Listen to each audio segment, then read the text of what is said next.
Hello and welcome to another episode of the I Hate Drums, a Beginner's Guide podcast with me, Mark, your teacher for this series. In the last episode, we looked at quarter notes, eighth notes, and 16th notes. Today we're going to begin combining these note values and then hopefully add the feet as well. On page 12 of the book, you'll find exercise 1.4. Here we're going to be combining those different note values into one exercise. In the first 8 bars, you'll see that the note value changes each bar. In the last 4 bars, the note value changes more frequently. Spending enough time practicing exercises 1.1 to 1.3 is crucial if you're going to play this exercise accurately. Exercise 1.4 is also going to test your reading skills, as you're going to need to move from one line into the next without hesitation. Before we try the whole exercise, we're going to break this down into smaller chunks. To begin with, let's just try the first line, moving from quarter notes into eighth notes. Here we go. 1, 2, 3, 4.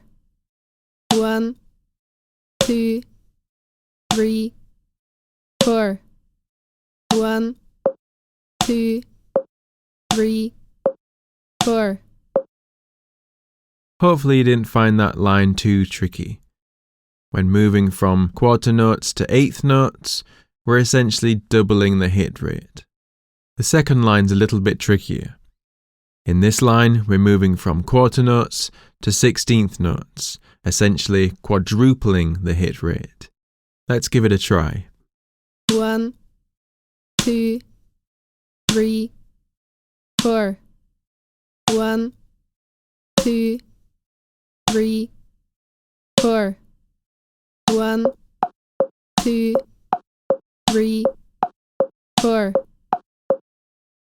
The third line is a bit more straightforward in that we're moving from 8th notes to 16th notes, essentially doubling the hit rate again.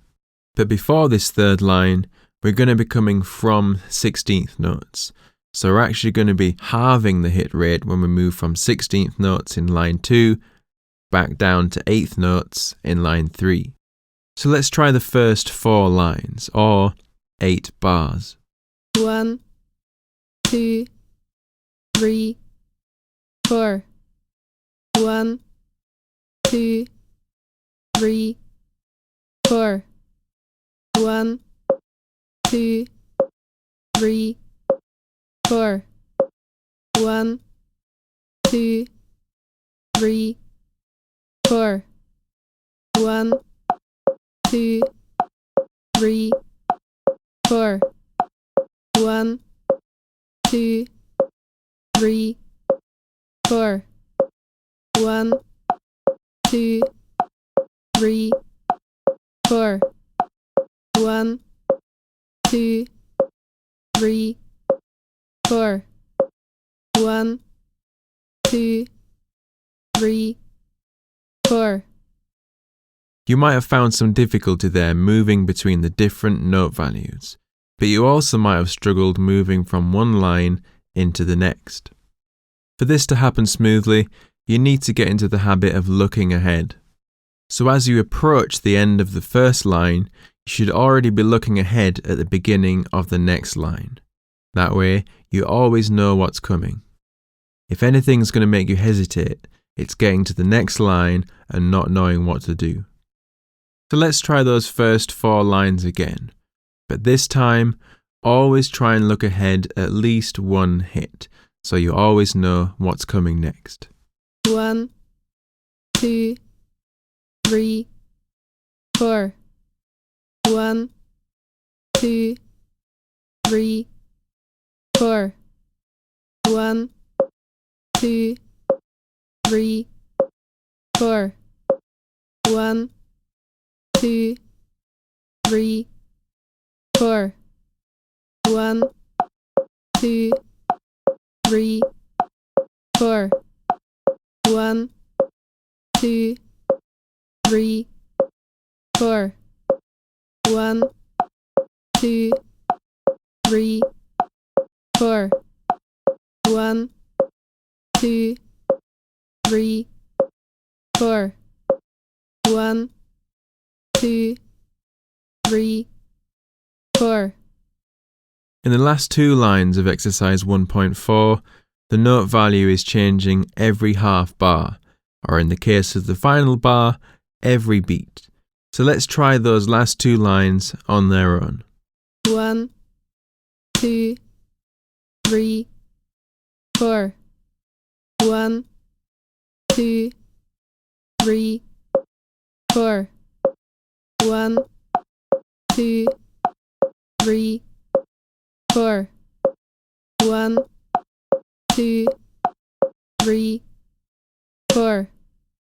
1, 2, 3, 4. Now let's see if we can combine those two sections into the one exercise. Here we go. 1, 2, 3, 4. 1, 2, 3, 4. 1, 2, 3, 4. 1, 2, 3, 4. 1, 2, 3, 4. 1, 2, 3, 4. 1, 2, 3, 4. 1, 2, 3, 4. 1, 2, 3, 4. 1, 2, 3, 4. 1, 2, 3, 4. 1, 2, 3, 4. 1, 2, 3, 4. So far, all of the work that you've put in has been based around what the hands are doing. So now let's start looking at the feet. If you're playing a right-handed setup, then your right foot will be on the bass drum pedal and your left foot will be on the hi-hat pedal. When it comes to playing the bass drum, there's a couple of ways you can approach this. The bass drum pedal is attached to a beater, and this beater can be played into the head or it can be played off the head. To play the beater into the head means that when you go to strike the bass drum with the bass drum pedal, that beater remains in contact with the drum head. To play the beater off the head means that you will hit the bass drum with the bass drum beater and then let the beater move away from the bass drum head. Either of these approaches is absolutely fine, but each approach will produce a slightly different sound which may or may not be appropriate depending on what style of music you're playing. For now, I suggest you try both and decide which one works best for you. For the hi-hat pedal, I want you to approach this just like you would bury the beater into the head of the bass drum.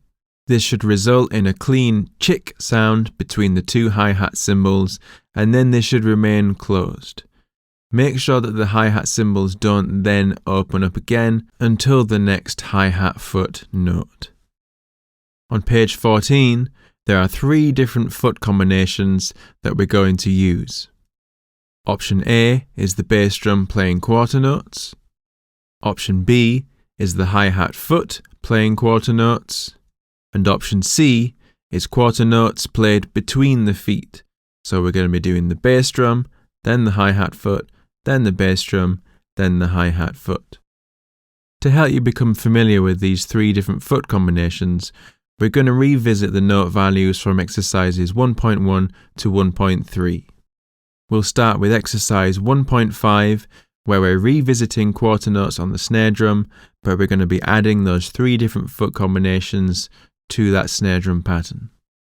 For exercise 1.5, use the supporting audio from exercise 1.1. To begin with, let's try the version where we add the bass drum foot.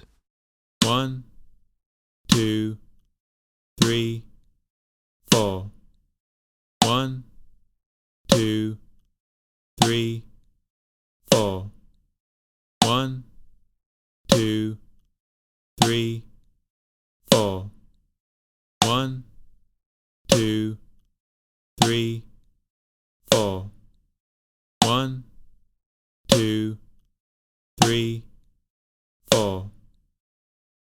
In all of the variations of this exercise, make sure that the drum hits all land together. You want to try and eliminate any small gap between the two drum hits. Now let's try the second variation, where it's now the hi-hat foot playing the quarter note. In this variation, make sure it's your right hand that goes first. Let's give it a try. 1, 2, 3, 4. 1, 2, 3, 4. 1, 2, 3, 4. 1, 2, 3, 4. 1, 2, 3, 4. And now the third variation, where we have alternate feet playing the quarter note. 1, 2, 3, 4. 1, 2, 3, 4. 1, 2, 3, 4. 1, 2, 3, 4. 1, 2, 3, 4. On page 15, you'll see the same 3 foot variations, but played along to 8th notes in exercise 1.6 and 16th notes in exercise 1.7. Use the link that comes with the book to use the supporting audio from exercises 1.2 and 1.3 to play these exercises. You should find plenty of challenge from exercises 1.5 to 1.7, and once you're comfortable with those exercises, it's time to go for a slightly higher challenge. Exercise 1.8 is actually the same as exercise 1.4, only we're going to add those 3 different foot variations to the sticking combination. So use the supporting audio from exercise 1.4 to play the exercise with each of the foot variations. That wraps things up for this episode. We've been trying the exercises at 40 BPM today, so if that wasn't enough challenge, give them a go at 60. If you would like any feedback on these exercises, get in touch with me on Instagram at IHitDrums or on Facebook by going to facebook.com/IHitDrumsUK. Send me a video of you playing these exercises, and for a small fee, I'll get back to you with my feedback response. In the next lesson, we're going to start building our first beats, but until then, enjoy. I Hit Drums, a beginner's guide, can be purchased through Amazon as a paperback or as an ebook through Amazon, iTunes and Kobo. Just search for I Hit Drums, a beginner's guide.